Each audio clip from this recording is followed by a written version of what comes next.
Mondy, we Julian, we have a lot of shit to get to today. We are we doing do. a what do you call it? Mid cap? Meteor recap. Yeah, whatever. Mid-year recap review for 2023, all things film and TV that we've seen. Mm-hmm. This is actually a great idea because this kind of made me realize two things. One, there's nothing to really look forward to for me, which is very disappointing. Mm. I feel like 2023 has kind of blown their load, and that's something that I'll get into as we move along. And two, I forgot what two was, but yeah, there was definitely two things. So if I remembered, I would just interrupt you. But let's get into our list. We have a lot of things to discuss. Sure, guys. So typically we do an end of the year recap. This time we're starting to do a mid year, so we can have some stuff still fresh in our mind and give our thoughts. And of course, the end of the year recap will still be coming later on this year. All right. So Julian, I'll let you go first, and I'll let you just give me your top 10 shows or series so far this year, and go from 10 to one, please. Yeah. I mean, I always do. Don't even try me. So yeah, this brings me to my point too. There are just a lot of things that either I haven't seen or I just don't care to see, Hmm. which is kind of like a trend moving forward. So I only have one show that I actually enjoyed so far in 2023. One Yeah, show. one show that I've actually enjoyed. The other Wow. shows are mediocre at best. I mean, but Um, it can still be in your top 10 without being something that you enjoy. It's just That's the top. not that's not true. That's not true for me. That's not true. Oh, okay. Now, when we get to worse, I'm like, Yeah. okay, these shows are not terrible, but they're Right. mediocre at best. Okay. See, that's how I do. So, Okay. there's one show that I actually enjoyed this year That's so that's far. crazy. That's crazy. It's not, but I mean, look, I've only seen like 7 shows. Oh, okay. Okay. So yeah, and the one that I've actually enjoyed this year has been Vinland Saga season 2. I'm going to give a more in-depth review when we do our news pod, so I won't give away too much. But I would just say that it was an experience, absolutely amazing, and I can't wait for more. So Mondi, let's go straight to you. Give me your top 10 shows that you've seen so far in 2023. Well, did you like Vinland Saga season two better than season one? I've heard a lot about the show. Uh, I think it was just as good, which is surprising because it's such a tonal shift from what we saw in season 1. Hmm. So the fact that it was just as good, say it says a lot. Is it better than Castlevania series? Yes, way better. Oh, really? Okay. Yeah, And just last question. I'm just curious about the show. There aren't any like supernatural elements to it, right? It's just like a straight like a Viking show. correct. Yeah, to an extent, yes. I mean, like it's still anime, right? Right. So like, the main character has. I mean, he like no, like he doesn't have any powers, no. Okay. But he's the main character, so he's not gonna lose a fight, right? Yeah. Okay. Okay. But yeah. Okay, interesting. Okay, well, my top 10 shows so far this year. At number 10, I have Power, Book 2, Ghost Season 3. This show continues to just be a fun watch. As I said in the previous pod, just turn into like a soap opera gangster show, which I appreciate that. I'm cool with that. Shout out to And them for this making. this is still starring Tariq, right? Yes, it's starring Tariq, and most Power fans know you hated Tariq once Power was over. So the fact they're able to just shift everybody's mind and make him a likable character is kudos to them. Number 9, I have Black Mirror season 6, which I just wrapped up a couple of days ago. I do think it's lower tier Black Mirror, honestly, but it's still some good stuff. It's just 5 episodes, though, so it's kind of, and it's like it's a what's the word? It's an anthology series, so I'm just kind of balancing out the scores I had for each of the episodes, and I gave it like a B minus, I believe, but overall, it's still good content. It's our modern day Twilight Zone. Number 8, I have The Last of Us. I'm surprised you didn't put this show in the top 5 or top 10 or whatever. Yeah, I forgot it existed, but it would have just been another show. Really? I thought you really. I remember you enjoyed it more than me. And anyway, I gave it number 8. I enjoyed the show for what it was. Number 7, I have Star Wars Vision season 2, another anthology series on the list. Just some good Star Wars content. I know you didn't enjoy this as much as I did, but the fact that they're able to remove me in a couple episodes that are only 15 minutes, like that's just a credit to their great storytelling, in my opinion. Number 6, The Night Agent. This is a show that premiered on Netflix. It's in the spy espionage genre. Most people who watch this have really enjoyed it. I'm looking forward. Actually, I kind of wish it would end here, but they're definitely setting up a season 2. I'd recommend The Night Agent. It's a pretty good watch, in my opinion.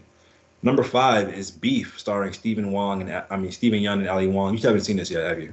No, I haven't, but I've heard good things about it. Yeah, this is a really good show. A24's first show. You tweeted something like you said the Idol is A24 as well. Yeah, Really? Surprisingly, yeah, I saw it in the credits. Yeah, Oh, okay. A24 is. I mean, obviously they're collaborating with studios, but Right. yeah, I mean it explains a fucking lot about this goddamn show. I'll say that. Okay. Well, Beef. Yeah, I really enjoyed Beef. Stephen Young and Ali Wong give just incredible performances there. Number four for me is Outer Banks season three. This is one of those shows that's just a damn good time. There's no outstanding performances. There's no, incredible, what's the word, like plot or whatever. But it's just a show that you can tell the cast are all friends and just having a good time. And a lot of time that can genuinely carry a show and make you just want to keep coming back and watching it. Number three is Snowfall season six. This is the finale season, the thing that wrapped it all up. This was just an amazing season of television because season five did tamper a little bit, and the fact that they were able to end it on a high note was once again props to them.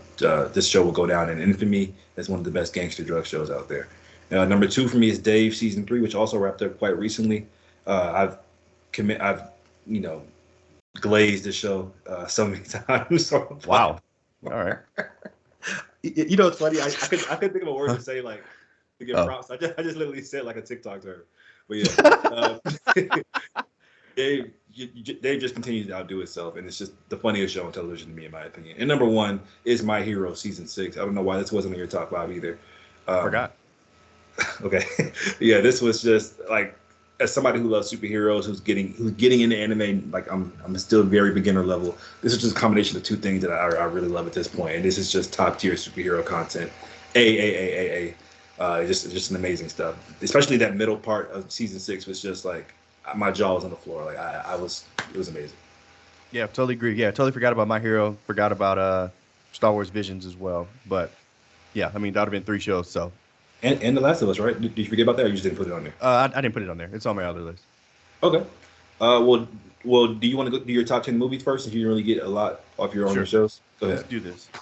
All right. So the top 10 movies that I've seen this year in 2023, guys, keep in mind, this is my fucking list, bitch. I rated these out of personal enjoyment plus is it a good film? Now, I mean, those things may, be two different categories to you. I mean, what I consider a good film and what I consider a good time may not be what you consider a good time or a good film. So keep that in mind. Anyway, number 10, the Power Rangers movie, bitch. Once and forever, once and always, whatever the fuck it was called. I don't care what you say. Was this movie cheesy? Did it have bad dialogue? Was the acting cringe? Absolutely. Did it make me feel like I was 5 years old again Saturday morning? After 10,000 years, I'm free. Yes, bitch. I was right fucking there. I absolutely love this. I've seen it twice, and I'm not ashamed to say. I literally stayed up till 3 a.m. To watch this on Netflix. I was so excited for this, and it didn't disappoint me, man. It hit every part of my heart that it could, and I absolutely love this. Number 9 is Across the Spider-Verse. Again, guys, I do not love these movies like everybody else, but I can appreciate a good film when I see one, and this absolutely was. I really love Miles. I think that the creative freedom that they have in it being animation is great because they can just do some things they just can't live action, obviously. But overall, I'm just not in love with this like everybody else is. But like I said, clearly it's still a good film. Number 8, this is another enjoyment film, Fast X. I don't care what anybody says. This movie is absolutely ridiculous, but it is a goddamn good. No, shut up. It is a goddamn good time. What? Fast X is a better movie than Across the Spider-Verse. See, you're not listening. Okay, sorry. Enjoyment factor. Okay. Sorry. I rated my list off of personal enjoyment. Okay, sorry. And if it's a good film, I said, look, I'm sorry. I wanted Master. to put no. I wanted to put Across the Spider-Verse at fucking 10. But you know what? I was like, let me be real, okay? Now anyway, Fast X. I when I left the theater for Fast X, I was like, that was fucking incredible. Like, I would see that again. Is it a good movie, Monty? Of course it's not. Did I have a better feeling in me than in this when I left Across the Spider-Verse? Absolutely. That's just the God honest truth. That's fair. Number 7. Guardians of the Galaxy Volume 3. Sorry, couldn't read my handwriting. Another really great heartfelt film. I was kind of low on the Guardians series because of Guardians of the Galaxy Volume 2, which is, partially my fault because I love Guardians 1 so much. But this one hit me right in the feels, but it was also still a really damn good film. It was a good time. Great to see all the Guardians back together. Didn't really love the conclusion of it, if I do say so. But as a film, I think that it hit the spots that it needed to, and it told a really great story. So, what about the conclusion did you not like? Just now, I'm curious. Well, I wasn't a fan of the we're all gonna spread out and do our own thing, and like this is the new Guardians, and then Gamora is just with the Ravagers, and you know that type shit. I want. Would you rather there have been deaths? No, I want everybody back together again. Okay, that's just me. Number 6, John Wick Chapter 4. Another amazing film. I mean, if you're just talking about just straight adrenaline, straight action from start to finish. Honestly, I think Extraction 2 could have kind of learned something from the way they structured this film in terms of, it's cool to have, cool shots and camera work and stunt work and shit like that. But if the structure of your film doesn't hold up, then what does it really mean? But yeah, and I think John Wick 4 executed everything perfectly. I will say, and I'm going to say this every time I bring this movie up, they completely wasted Donnie Yen's potential. I don't know why.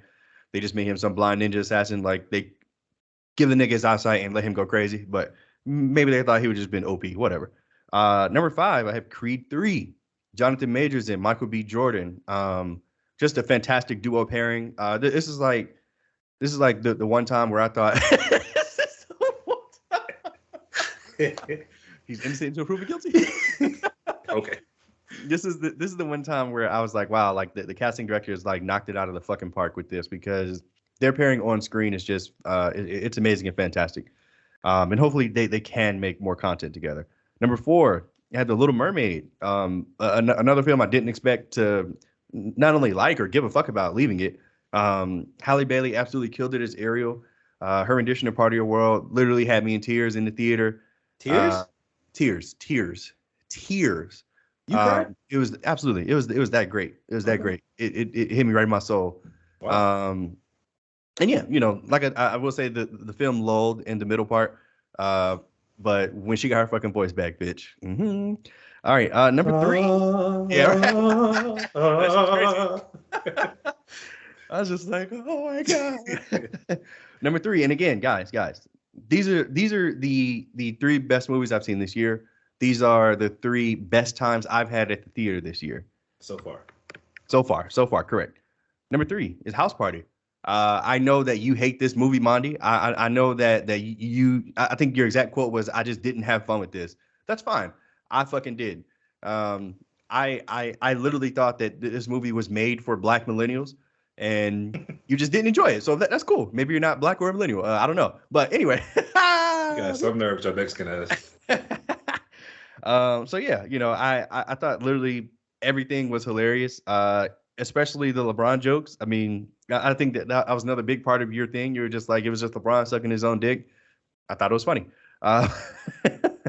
Number 2, Scream 6. Now this is just a fantastic film and a damn good time. But maybe I'm biased because I'm a fan of the Scream franchise. Whatever, fuck y'all. I love this movie, and I think like at this point in time for Scream to reinvent itself is just great, because Scream 5 was also awesome. They're building new stars, and Jenna Ortega and the actual lead, I don't know her name. I can never remember her name. Melissa Barrera. Sure, whatever you just said. Yeah, she's fine. Top 5 baddies. Coming soon. My favorite segment. Yeah, of course it is. And yeah, it was just a great plot, great kills, and Scream is like so comfortable at this point. Like, I feel like they can almost do no wrong. But yeah, amazing film. And number 1, I mean, Peach, you're so cool. Come on, bro. Super Mario Brothers. And with my star, we're gonna roll. Yeah. Oh, Peach, understand. Sorry, excuse me. I didn't know you had this downloaded on the playlist. No I 100% do. Like, as I was leaving the theater, I was like, what the fuck is this song called? Peaches. Yeah, Super Mario Brothers movie. This was my most anticipated movie of the year when we did our 2023 review. I was very high on this film. I I honestly didn't love what I was seeing from the trailers, but I was like, you know what? Same. I think that they have a real chance here to make something special, and they knocked it out of the fucking park. Now we're talking about universe. We're talking about in like a Super Mario Brothers universe from this one film, which is crazy. It's got the lore, man. Of course it does, yeah. So yeah, Super Mario Brothers the movie, man. I absolutely loved it. Give me your top 10 films that you've seen in this first half of the year, Mondy. Sure. Just one honorable mention will be the Little Mermaid. I really enjoyed it. It was such a good time. I mean, I was ragging on you for crying, but I didn't cry during part of your world, but I did. I teared it well up. That was just an amazing performance. It was. Number 10 for me is Air. I was really debating between this and Little Mermaid, which put at number 10. Still haven't gotten to see that yet. Yeah, just a really good time. I mean, you could call it formulaic if you want, but that's okay because it's not about really the destination, more so about the journey.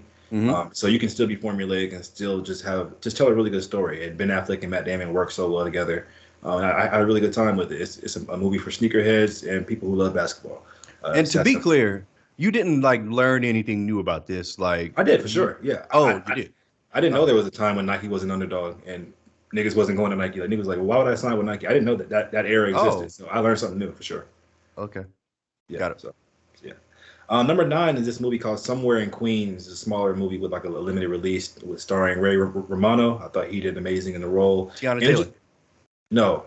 That's not this? Okay. Ray Romano, nigga from Everybody Loves Raymond.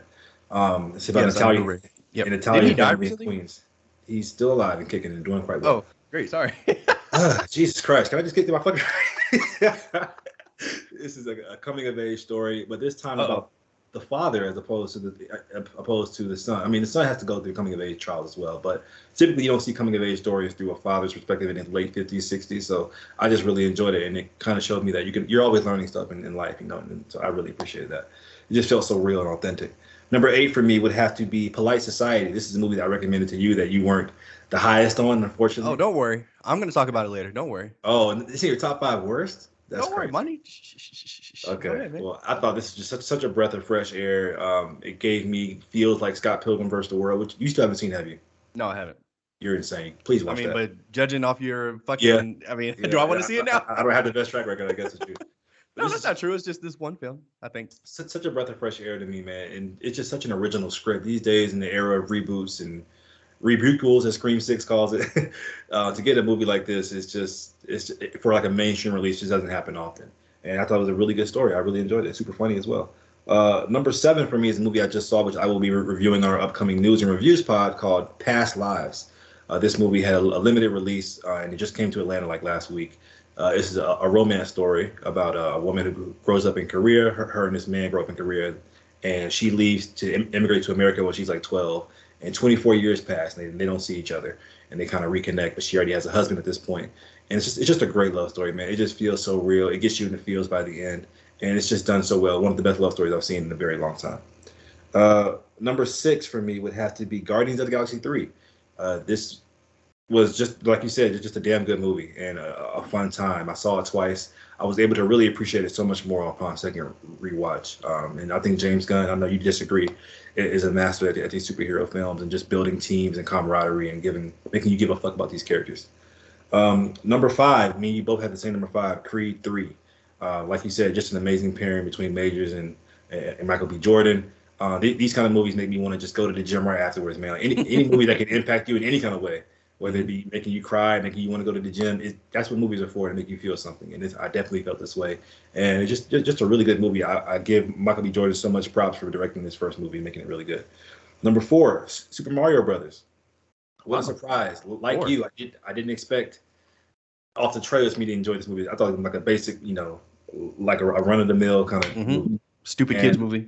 I had so much fun with this movie. It's a love letter for anybody who's ever played Mario and had fun and stayed up late playing under the covers on your Game Boy Advance. So, yeah. Real quick. So Javar, for everybody out there in the pod world, you guys know Javar. He does the NBA pods, he does Game of Thrones pods, and my brother. He would not watch this movie. Like, for some reason, he has like this problem with like, he's the older brother. He's supposed to like teach me stuff. Like, I'm not supposed to be able to like give him anything. Mm-hmm. So like when I told him about this, he was just like, I'll get to it. He finally saw it like, I don't know, 2 weeks ago. Bro, you were so right. It was amazing. I should have said peaches, nigga. Duh. Watch He the saw movie, it. He nigga. saw it on streaming. Yeah, I think so. Yeah, He should have saw it in the theater. yeah, but Yeah. yeah, Super Mario Brothers, amazing film. Go ahead. Yeah, no, and that's how you do fan service, bro. With a movie like this, like just the music, the little subtle things, like if you play Mario Kart or any kind of game, like it's just the power ups. It's just like it's a love letter to any Mario fan. Number 3, John Wick 4. I was against this movie being made. I like ended after part 3. I'm like, how can you outdo part 3? They sure enough they did. And now part 5, I'm having the same reservations with part 5, but with their track record, they're literally getting bigger and better with every movie. So sure, I guess bring on part 5. I guess, you know, nigga literally died at the end. Have you? Okay, so both of us clearly realized that he died at the end, but there was like this huge discourse on Twitter once part 5 got announced that like, wait, he died? He died? Like, I think the movie was left open ended on purpose, so they can end it right here if they wanted to, or keep going, because they didn't like if you don't ever show a character like that dying, then he's not dead. And so yeah, I think he clearly died to me. I mean, no, it wasn't clearly. And the scene at the end when they're all gathered around his gravesite, it's kind of like underlying like, okay, we know he's out there living some kind of normal life now, even though we're at his gravesite. That's what I got from it. It wasn't clear to me. I think it works. The movie works if you think he died, but it also works if you think he didn't. I disagree, but okay. Number 2 is Guy Ritchie's The Covenant. This is a movie that I just went and watched it like a matinee on like a Thursday afternoon, and it's one of those. That's why I like going to the movies, man, because it just blew me away. It was so great. Definitely one of the best modern war films I've seen in a very long time. Jake Gyllenhaal does amazing. So does his co-lead named Dar Salim. You're on the edge of your seat the entire time. This is what war movies are about. And number 1 for me would have to be Across the Spider-Verse. This is just literally damn near a perfect film. And the fact that it's an incomplete film, so to speak, in terms of the story structure, and I still feel this way, like how I feel about Dune Part 1, it just speaks even more. Like this, the animation was godly, the storytelling was godly. Everything about this movie was just amazing to me. Got it. Moving on, we are going to do top 5 performances in a series or a show so far. Do you want to go first? Or you want me to go first? It's up to you. Well, I mean, I didn't have shows, so performances. I just have honorable mentions for Penn Badgley for the first half of You that I actually saw. Honestly, you never finished You. I know I still haven't finished it. No, there's a few shows that I have to finish, but instead, I've been rewatching Suits, which I'm really enjoying, by the way. It's on Netflix. Penn Badgley, though. Penn Badgley, I think that he like kind of made this role. I mean, obviously this nigga got 4 seasons, so about to be 5 apparently. So spoilers for season 4 ending. But yeah. So I mean, shout out to Penn Badgley, and I think I'm only 2 episodes into season 2 of The Bear, but I mean, this dude Carmi is he's great. I mean, it's like undeniable for like you saw it in season 1 for sure. But yeah, I'm really enjoying The Bear. I'll probably finish it this weekend. So yeah, shout out to those 2 guys. That's your only one? Yep. I have 2 honorable mentions. Yeah, just those 2 guys. Did you ever? I remember you mentioning you were going to watch Planet of the Apes trilogy. Did you ever get a chance to get around to watching that? No, I haven't seen it yet. Okay. And did you finish the DCAU watch movies? I am on the second to last film. Okay. Yeah. Isn't the last one Flashpoint? No, Flashpoint's not in the DCAU. It's like a different thing. Oh, oops. All right. Anyway, okay. So my top 5 performances at number 5. This is for series. For series, correct. I have Aaron Paul in Black Mirror. He's in one episode titled episode 3 called Beyond the Sea. Aaron Paul, as we know from Breaking Bad, Jesse Pinkman. Jesse Pinkman.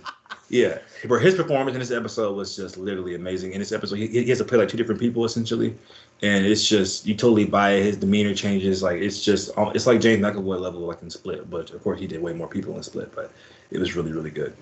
Number 4 is Kieran Culkin from Succession. This is a show I'm not as high on as everybody else, but I can't deny the performances. I could really choose anybody from the main cast, whether it be Jeremy Strong or Brian Cox. Everybody is amazing, but I just chose Kieran Culkin. He's a brother, of course, of Macaulay Culkin from Home Alone series.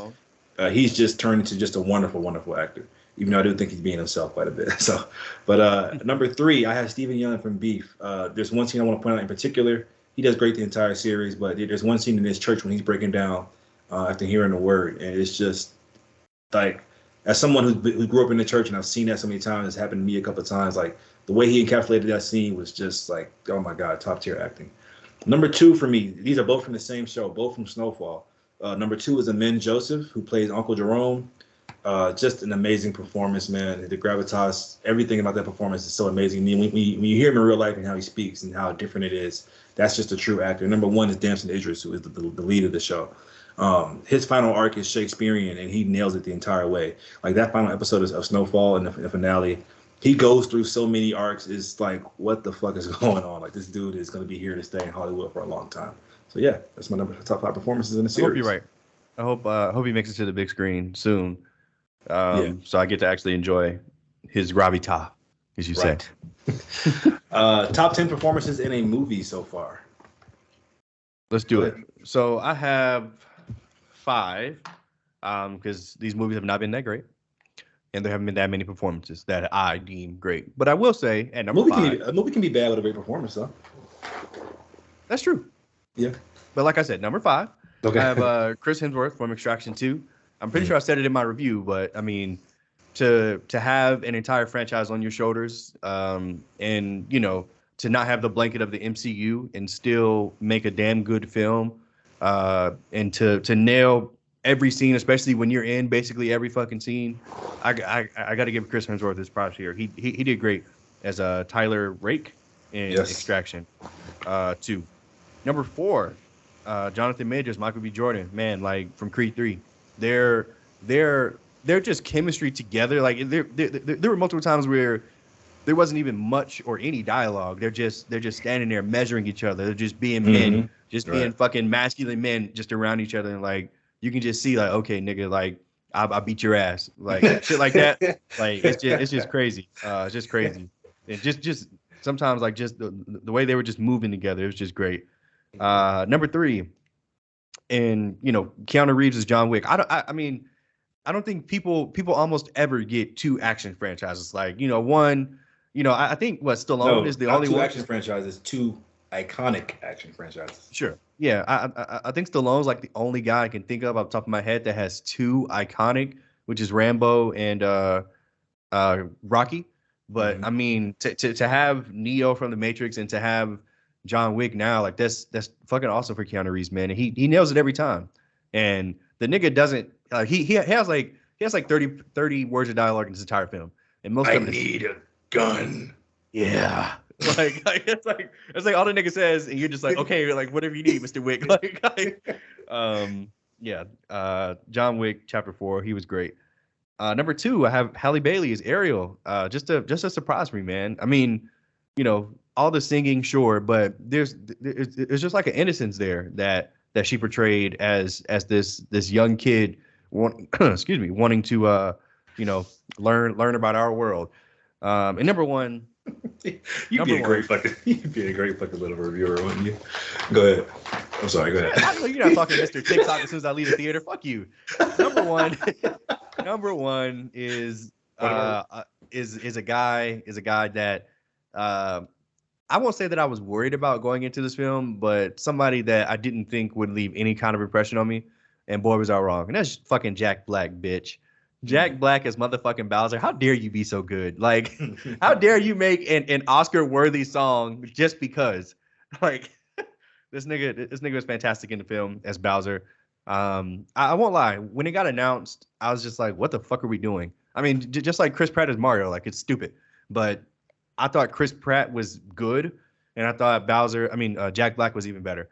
It's funny, like the one person that I probably had an issue with in this entire cast was Seth Rogen's Donkey Kong, but who really gives a fuck unless they just make a Donkey Kong universe, which is possible. It's definitely coming. You're right. You're probably right.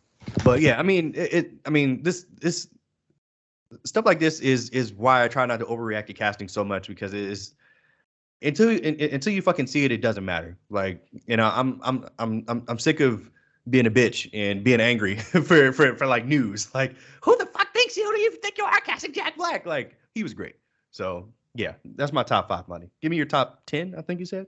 Yes, nice top 5. My top 10 is Jack Black at Super Mario Brothers. Yeah, wait, like he's your number 10. Yeah, he's my number 10. I'm sorry. Got it. Just an amazing voice acting role, and he definitely carries that movie. Also, I just want to give props to whoever plays the little magic nigga, the little magic Koopa. He does I don't know who's voicing him, but that was just Tommy. amazing. Like I was literally dying laughing. Yeah. That was a very funny performance. Number 9 for me is Florence Pugh in this movie called A Good Person. Okay. We disagree about Florence Pugh. I think she's just an You amazing, fucking amazing do. actress. I haven't seen her be good in anything, literally Which- anything. That's crazy to me. But yeah, she's just proves time and time again. She's just like really the future of Hollywood. Number 8, I have Priya Kansara from Polite Society. This is the main actress. Mhm. I love when I go into a movie and I don't know who the actress is or the actor is, and they just blow me away. And she has like instant charisma. I want to see her do so many more things. I thought she was just amazing in that movie. Could you have seen her playing Miss Marvel? Totally, 100%. I could have too. But I love Iman Vellani. I think she's like the perfect Miss Marvel though. Number 7 is Morgan Freeman in the same movie as Florence Pugh, A Good Person. I haven't seen Morgan Freeman in so long. I just kind of forgot how good he was, and he's always so good. It's kind of like the LeBron effect. Like, okay, he's just supposed to be good. But Morgan Freeman is just a damn good actor, man. He always feels all his roles just feel so lived in, and it's gonna be a tragedy whenever he kicks the bucket. Okay. What? Number 6 is really sad when he dies. Okay, Jesus Christ. Number 6 is Dar Salim from Guy Ritchie's The Covenant. He played opposite of Jake Gyllenhaal, and I thought he just completely stole the show. And Jake Gyllenhaal is an amazing actor, but Dar Salim he has that quiet presence, which I always appreciate in actors. When they can just do so much without saying anything, that's like true acting to me. And so yeah, I thought he was just amazing in that role. Number 5 for me would have to be Halle Bailey in The Little Mermaid. Like just a total surprise performance, and like you said, just the innocence that she captures. And there's a large chunk of the movie when she can't even fucking say a word, and she's just carrying, through her expressions and just her movements, and she just felt like a Disney princess embodied, 100%. So that was just an amazing performance by her. Number 4 is this actor. I'm sorry if I'm pronouncing his name wrong. From that Korean movie Past Lives. His name is Teo Yo. He plays the male counterpart in the movie in the romance. In the entire movie, the girl has kind of moved on. She's married. She has a husband. But he's kind of the one that's kind of clinging on to this relationship they had when they were children. And you can literally feel his heartbreak through the entire movie. But it's not like he's like crying at the door like, oh my God, I miss her. It's like just the way through his eyes, the way he moves, when he talks to her, how he lights up. It's the smallest things that really convey, what heartbreak really is. And I thought that was just an amazing performance by him. Number 3 is Tiana Taylor in the movie 1001. I look at her as like no longer just a musician. She is just as good as an actress as she is a musician, if not better. Like that role, like that was just, I've met so many people like her in real life, and she just totally killed that role. Amazing performance by Tiana Taylor. Number 2 is Ray Romano in the movie I mentioned earlier, Somewhere in Queens. He does great. Like I said, the whole coming of age thing from an older man's perspective. His arc in that movie is really beautiful as well. And number 1 is Jonathan Majors in Creed 3. Of course, I think Michael B. Jordan did really great as well, but I've stated I think Jonathan Majors just acted circles around him. But it's not like I'm not trying to discredit Michael B. Jordan. I just think that Jonathan Majors, like, he's just on a different level, man. I'm so unfortunate what's happening to him right now. Hopefully it can all get cleared up, but he's got such a bright future in Hollywood. His acting is just, he was just born to do this shit. And like you said, just the mannerisms, the LA accent, the way he was like, just a totally different nigga. Like it was crazy, man. I thought his performance in Creed 3 was just so good. Yep. Let's go to number 5, your favorite category, because you're a negative Nancy. What are your worst 5? Let's do movies first. Worst 5 movies so far. Okay. So I have 1, 2, 3 honorable mentions. No. Oh my God. No. You're a fucking. I can't read my handwriting. I'm sorry. Okay. Niggas, I only have 1. Use the fucking notes app like a 2023 civilian. Why are you using your handwriting? It's easier for me. All right. I'm a boomer. Hey, I see. All right. So no, I only have 1 honorable mention. It is You People with sorry. Let me give my disclaimers, I guess. So all of these movies are not terrible, but they're either disappointing or just mediocre. That's just how I feel. You People.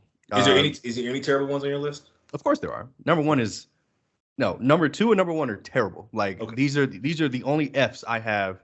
I already know what one of them is going to be. But the rest of these are not terrible. They're either just disappointing or mediocre. Okay. So honorable mention is You People, starring Eddie Murphy, Jonah Hill, Lauren London. Thank you. Yeah. Coming from a guy who loved the original Guess Who, which I think that was like a spinoff of something else too.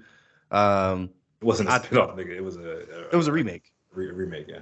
So yeah, I mean, I just thought that it would actually be funny or good, and the way that the internet was hyping this up at the time, like I don't know if you remember, but like they were hyping this shit. Like niggas I really enjoy you people. I loved it. So yeah, okay. It wasn't on your top 10. Mm-hmm. No honorable mentions. Mm-hmm. Anyway, yeah, this was like the epitome of mediocre or mid.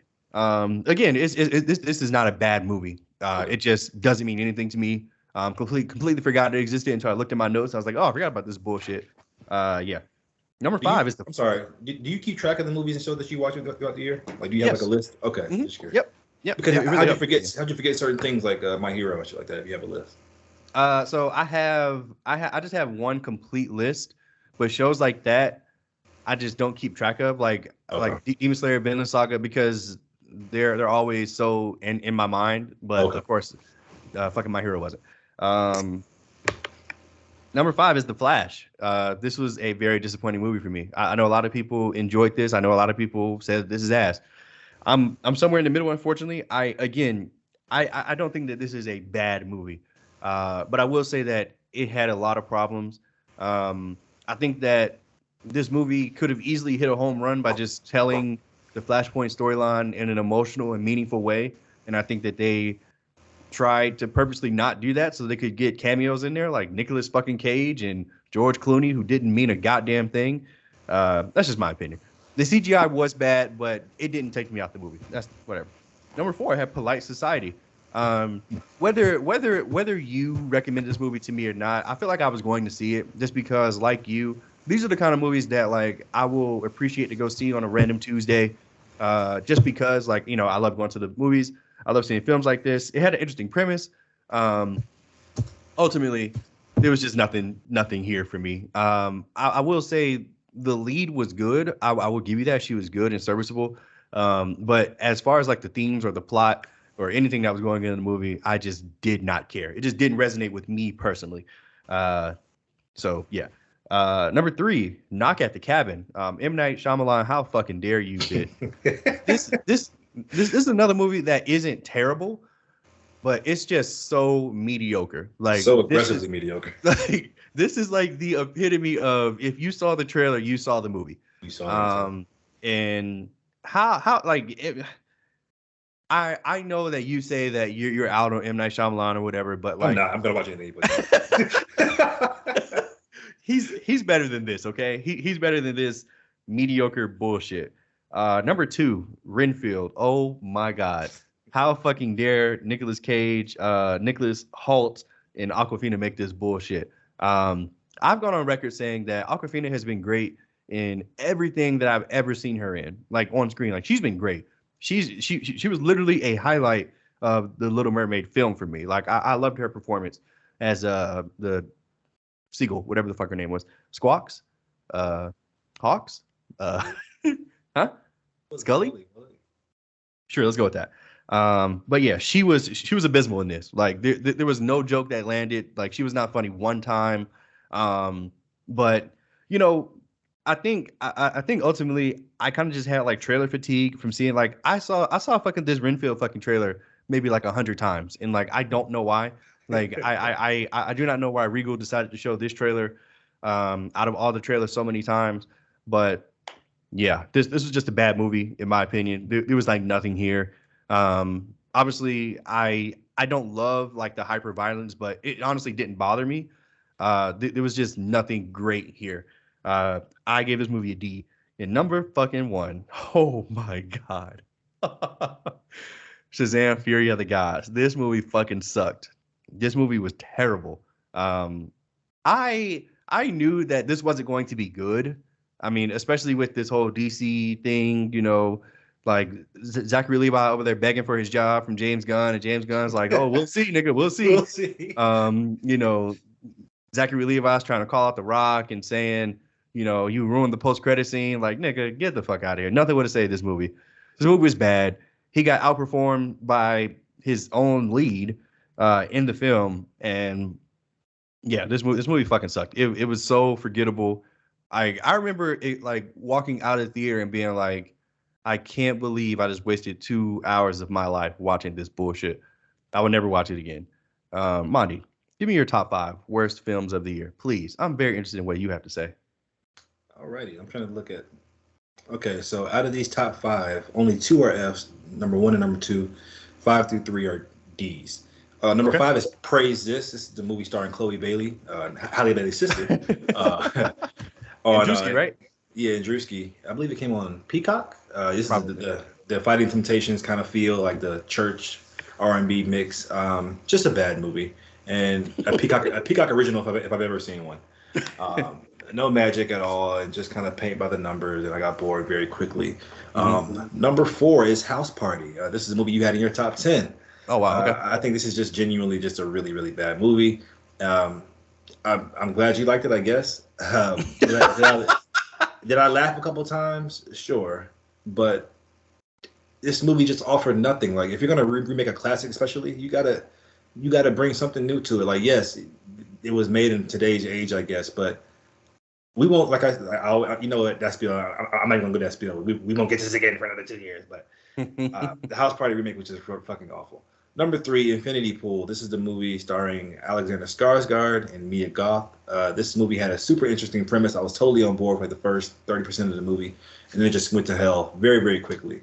I hate abstract, pretentious bullshit, and this is just that, like, totally 100%. All right. Have you been hearing that Alexander Skarsgård and his brother Bill Skarsgård are on the short list to be Lex Luthor? Mm-hmm. What are your thoughts on? Do you have a preference on the two? Like, they're so different. Doesn't matter. Okay. You don't care about Lex Luthor?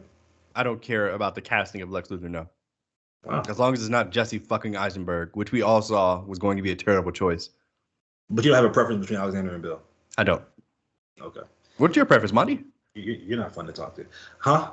What's your preference? I don't like either of them for I got to see it, of course. I don't like either of them for Lex Luthor. I don't think that either of them have the gravitas to be Lex Luthor, to be the arch enemy of the Man of Steel. I love both of them. I love both of them, those actors, though. Huh? Why do we even talk about stuff like this? Because 90% of the time, it's always, no, they're not right. No, I don't like it. That's not true at all. I think, well, I'll get to that on News Pod. But anyway, number 2 is We Have a Ghost, a Netflix original. This is the movie starring David Harbour as the Ghost, which I love David Harbour. David Harbour's better than this. I spoke on the Netflix model, and I hate it when it comes to these original movies 90% of the time. Attach a star, give them a bland script. It's relevant for 2 weeks, goes away into the ether forever. Hate that shit. Hate that formula. And number 1 for me. Wait. That was an F? F. Okay. And number 1 would have to be the movie Fear, which I knew was going to be an F going into it, but I thought I'd have fun with it at least. King Batch, T.I., that cast alone should give you an idea. Terrence J. You should literally know from the cast that was an F. And like I said, I knew it was going to be bad, but I thought I'd had fun with it at least. And no, it was just fucking horrible. Okay. All right. What are your top 5 worst shows of the year so far? Yeah, so I have 3, and another disclaimer, none of these shows are Fs or even bad. They're just disappointing or mediocre, I guess. Mandalorian season 3. We haven't talked about it on this entire pod for a reason. I guess neither one of us really enjoyed it, but I thought that you enjoyed it more than me, but apparently not.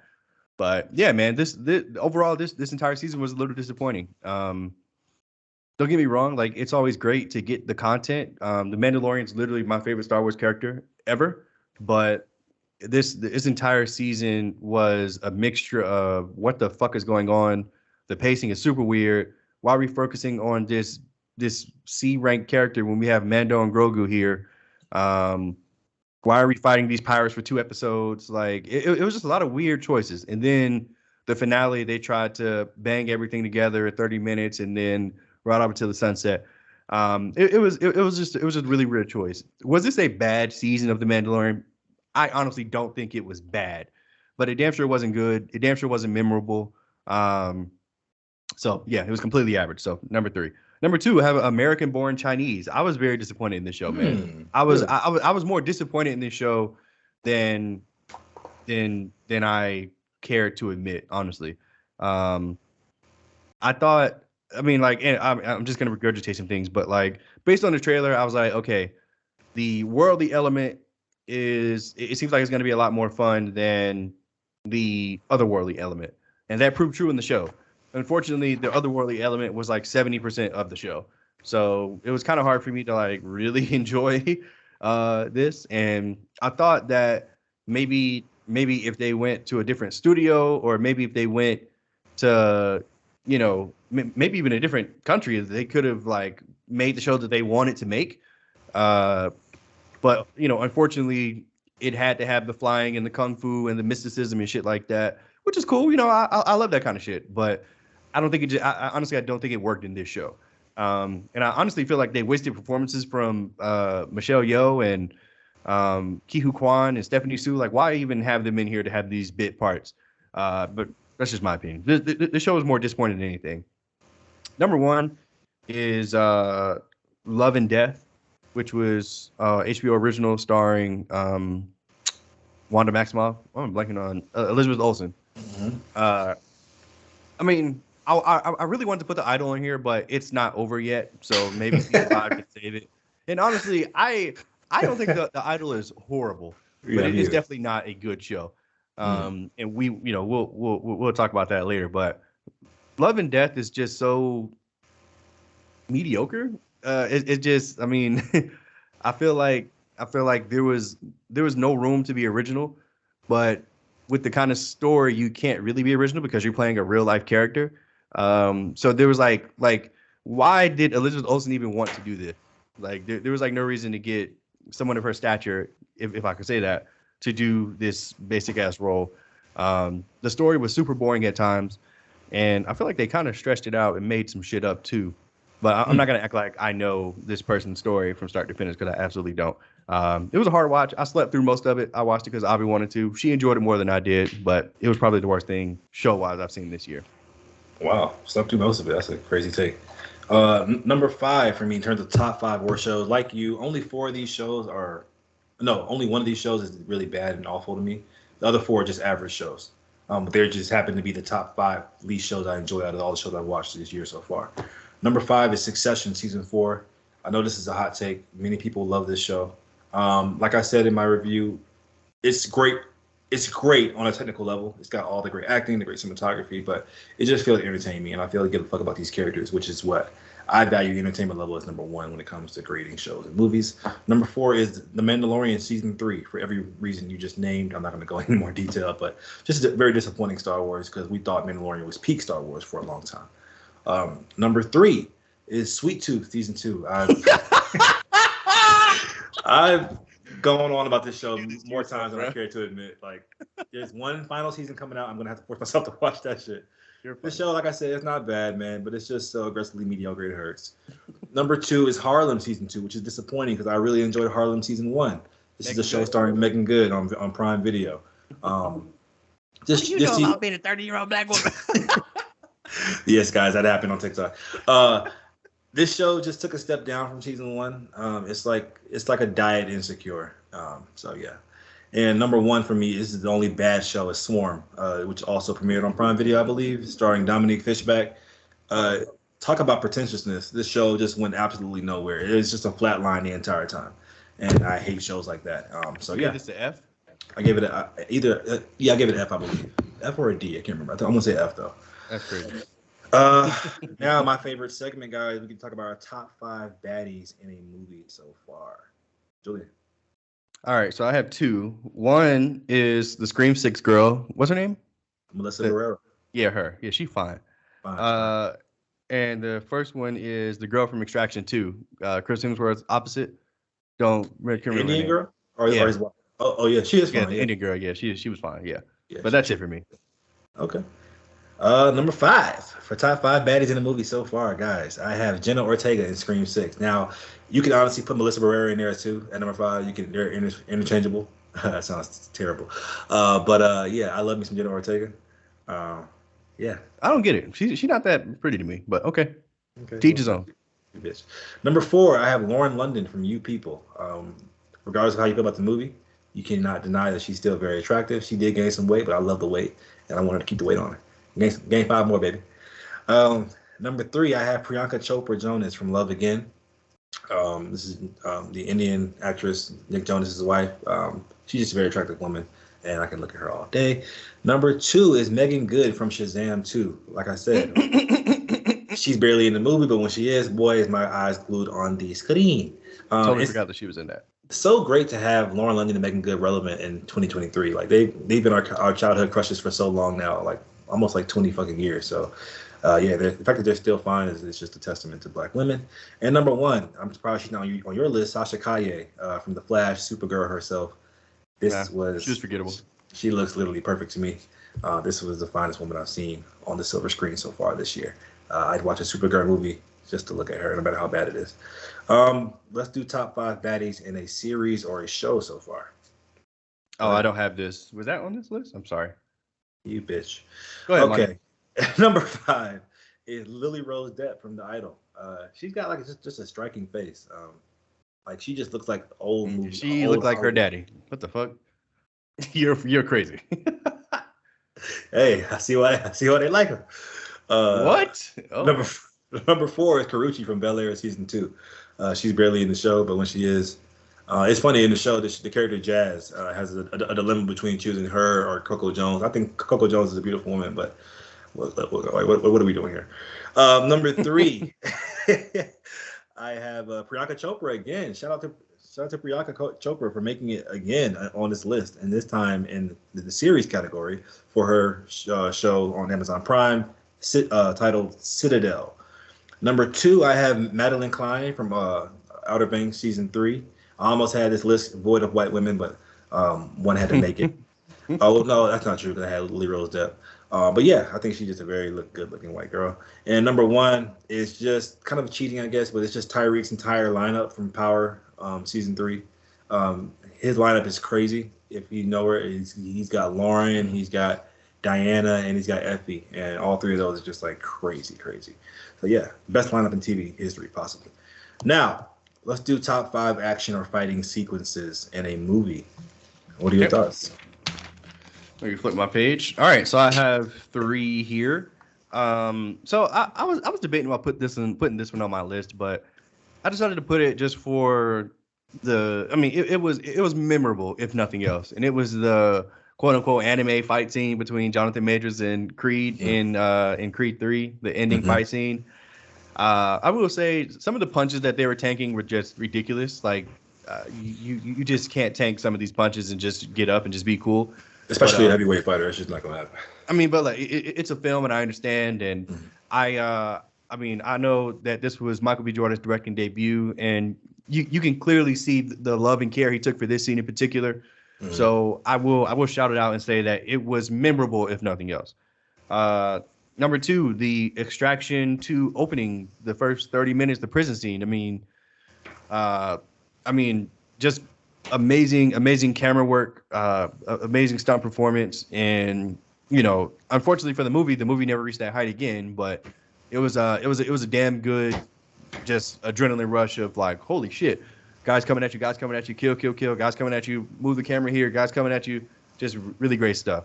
And number 1, this is how it's fucking done.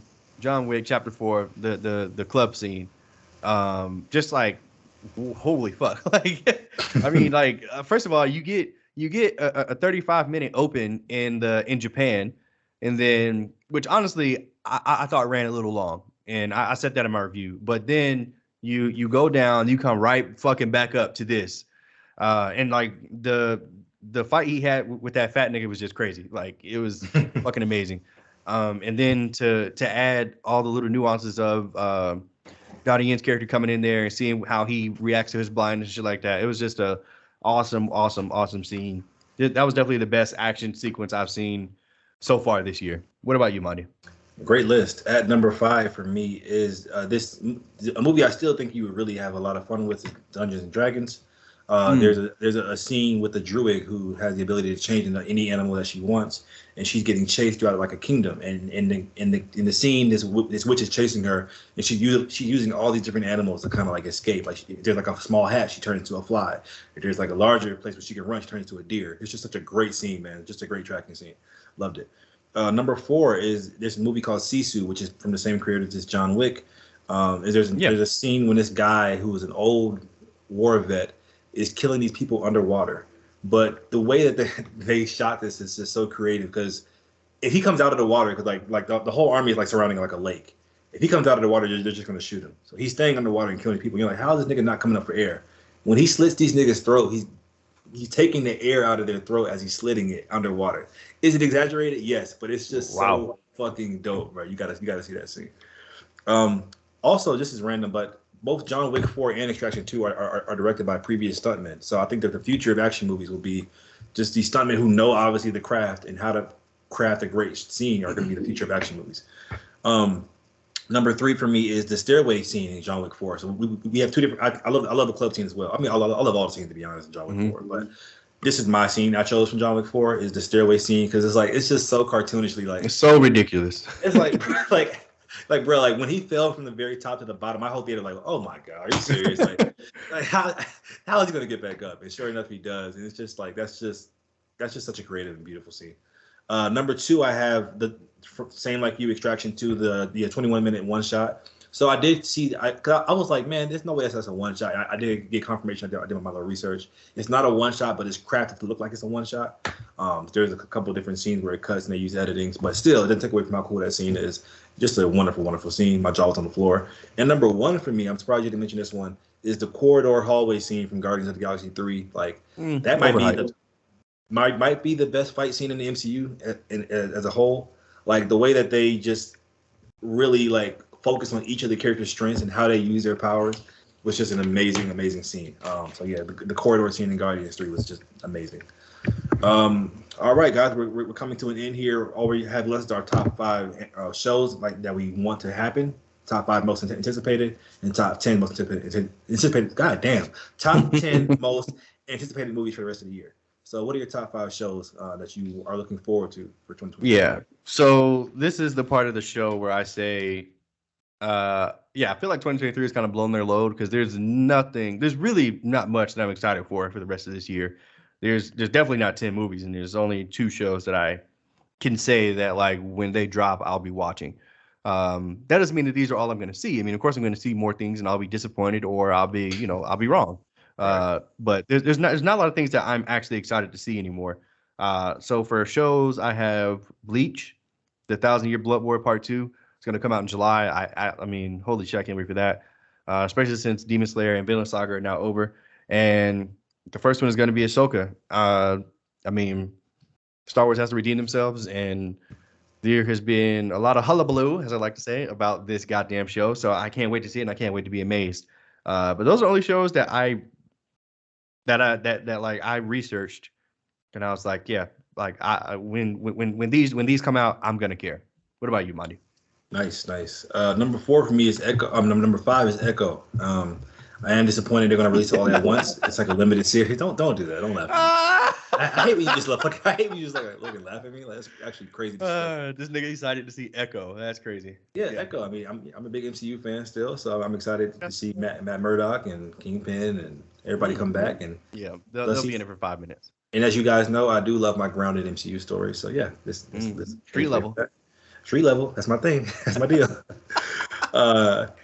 Number 4 for me would have to be Ahsoka. I've been hearing more and more about how this is essentially Rebels season 5 or some shit. I've been debating if I should go ahead and watch Rebels or just kind of watch a recap. I'm not sure, but I do hate being left out on context, so we'll see. But the trailers do look kind of cool. I love the idea of the Exquisitors being like the what's it they call it? Exquisitors? Inquisitors? I think you said the Exquisitors. Holy fuck. All right.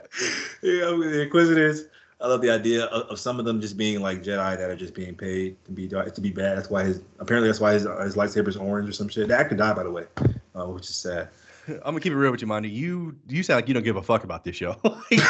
you have no enthusiasm for this motherfucker right now.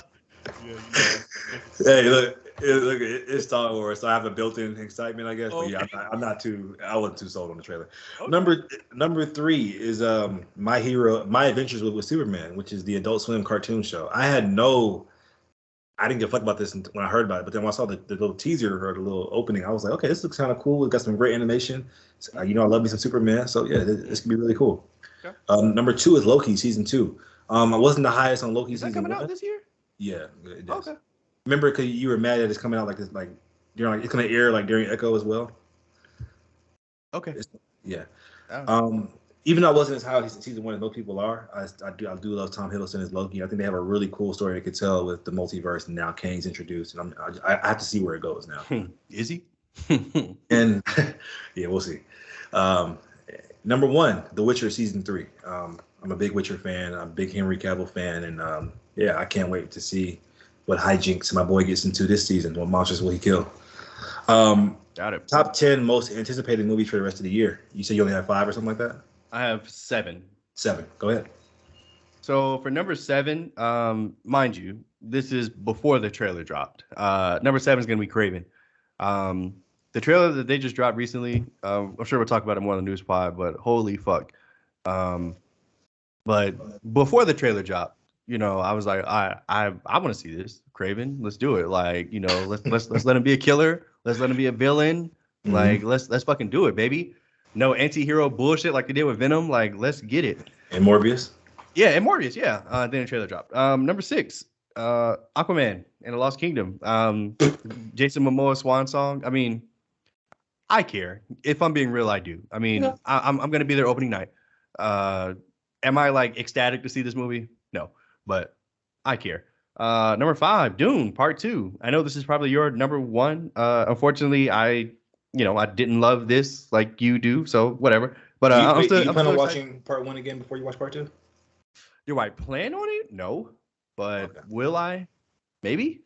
But no, there's no plan for that. No. If you do, let me know, because I think you'd really enjoy it upon rewatch. But go ahead. Okay. Number 5, I have Blue Beetle. I'm more excited to see Blue Beetle than I am fucking Doom. Sorry, Monty, but wow. The trailer for Blue Beetle looks great. I'm not sure how much this movie is going to matter moving forward, but it looks like if nothing, it'll be a damn good time. But I could be wrong, and it could be my 3rd F of the year. We'll see. Number 4. Wait. Yeah, 4. No, 1, 2, 3, 4, 5, 6, 7.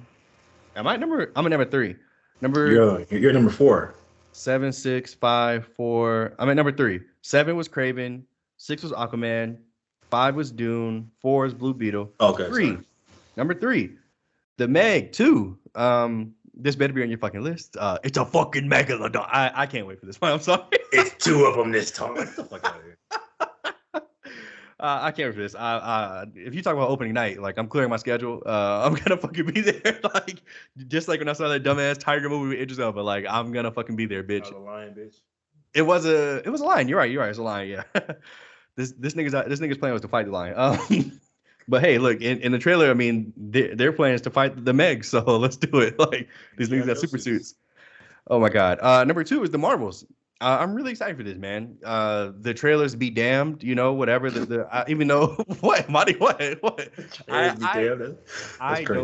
don't think that these trailers were particularly amazing, or they built up any hype.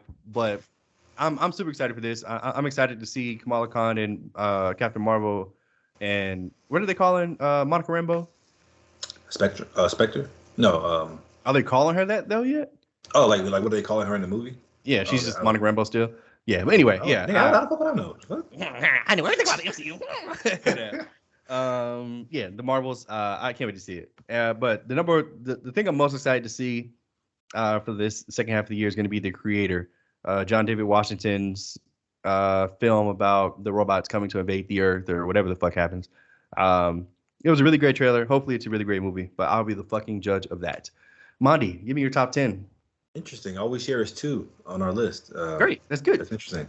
Well, my honorable mention is this A24 movie Talk to Me, which is this shit. I'm so dumb as a viewer because it always gets me when they say this is the scariest movie of all time. Oh my god! Here you go. that shit got me. So because I really do long for good horror movies. We don't really get them a lot, and so I'm just hoping this can be half as good as people are saying it is at least. Anyway, number 10 is the Marvels. I'm a huge MCU fan, and I'm not one of those people that hated Captain Marvel because she's a woman or that I actually quite enjoyed it. But this trailer didn't do that much for me. But I guess I am just more excited to see the interactions between Kamala Khan and Rambo and Carol Danvers more than anything, I guess. Number 9, for me would have to be Theater Camp. This is the A24 film about these kids going to theater camp over the summer. And these kind of movies are, like I said, just movies that I really enjoy. Just a break from the big blockbusters that we can get, maybe like a good character study. Number 8 is Wonka. Now, oh my God, Timothy Chalamet's Willy fucking Wonka. Are you kidding me? Timothy Chalamet's fucking Wonka. Now listen, just the idea of this Willy Wonka having a fucking prequel origin story is like nuts, and so I just have to see what are they gonna do. Is it gonna be dark? Like what? How are we gonna get from this nigga being an ordinary nigga to being the king of chocolate? We'll see. Number 7, I have They Clone Tyrone. This is the movie starring John Boyega, Jamie Foxx, and Tiana Paris. Yep. Yeah, just this cast alone is enough. The trailer didn't do that much, but this just to see these guys interplay with each other, it's gonna be so fun. So I'm excited. Yep. Number 6 for me would have to be, where is it? Number 6. Oh, The Color Purple. I just saw the original a couple weeks ago, and I really enjoyed it. I thought it was a great movie. It's a hard movie to watch, but I'm excited to see because this trailer looks like it's going to be a totally different kind of tone. Yeah. It's going to be a musical, and so there's some names I really want to see in here, like Halle Bailey, her, Fantasia, Taraji P. Henson. It's getting a Christmas release, which is a big deal. So yeah, I'm excited to see this. Number 5, I have Barbie, Margot Robbie's Barbie. I don't understand. I just don't get it. I don't get it. But cool. I'm happy that you're excited, I guess. I literally copped my Barbie Oppenheimer shirt when it's split in half. I'll be wearing it to the theater. And number 4, speaking of Oppenheimer, I have Oppenheimer. The internet has convinced me that this is going to be amazing and that I might get blown up in the theater. So I'm excited to see that. Okay. Number 3 for me is a movie that the more I see trailers for, I'm just getting so excited for it. And that's TMNT Mutant Mayhem. What? Yes, bro. Oh like, God. First of all, the cast is just fucking stellar. Yeah. And Ice Cube, John Cena, Jackie Chan. Woohoo! Ayo Iribe from The Bear. She's playing April. I don't want to black a nigger April, but whatever. And I love how the turtles are actually like kids. I've never seen that in any iteration of the turtles where they're actually. Why would the fucking Teenage Mutant Ninja Turtles be kids? They're teenagers. Like 13-year-olds. That's what I meant. Anyway, number 2 for me. That's gonna be my top 5 most hated films. I can guarantee it's gonna be terrible. Wait, so you're gonna watch it then? You're gonna hate watch it? Yes. Okay, I hate when you do that. Number 2 is Rebel Moon. Zack Snyder's Rebel Moon. I saw like a behind the scenes video of this movie on Twitter. It just looks like he's putting a lot into this. We're finally letting Zack Snyder loose. He's free of the DC fanboys that are people that are shitting on DC and Warner Brothers. He can do his own thing. There's no attached to no kind of lore that you can know. But that's not true to the source material. This is Zack Snyder's own thing. I think he's gonna knock it out of the park. And number 1, as you already predicted, was Dune Part 2. I think Dune Part 1 is a perfect film, and so I'm excited they can just cap off the series by giving me another brilliant movie. Because I love it. I love the scale of it. And what the fuck? This me dead ass laughing at me in my face. That's crazy. Wait, what? You don't have the fucking Meg 2 on here, bitch? Not at all. It's not in my top 20. Fuck you, okay? Do you think fucking sharks are a joke, bitch? Like, yes, I'll be the opening night, but nigga, no, I'm not excited for that. I'm not excited for these niggas to fight a Meg with fucking fists. Like, bro, I can't wait. Like, it's so funny. Like, niggas want to see the Barbie movie. Like, they're so excited for this. Yes. I'm going to skip it. Like, I'm literally not going to watch that movie. Like, there's nothing that I've seen in any promotion or trailer that's like, I need to see this Barbie movie. But the fucking Meg, bitch, like. Yeah, aren't you such a guy? Y'all are so funny. Maybe so. Maybe that's what it is. Why would you look at each other? Is it over? I was waiting on you to continue, Monty. Guys, that wraps it up. Okay, great. It's our mid-year recap 2023. Yep. Please let me know how much you agree with me and disagree with Julian in the comments. Let me know, please. That matters. Thank you, Monty. You're the best. You are too. Bye.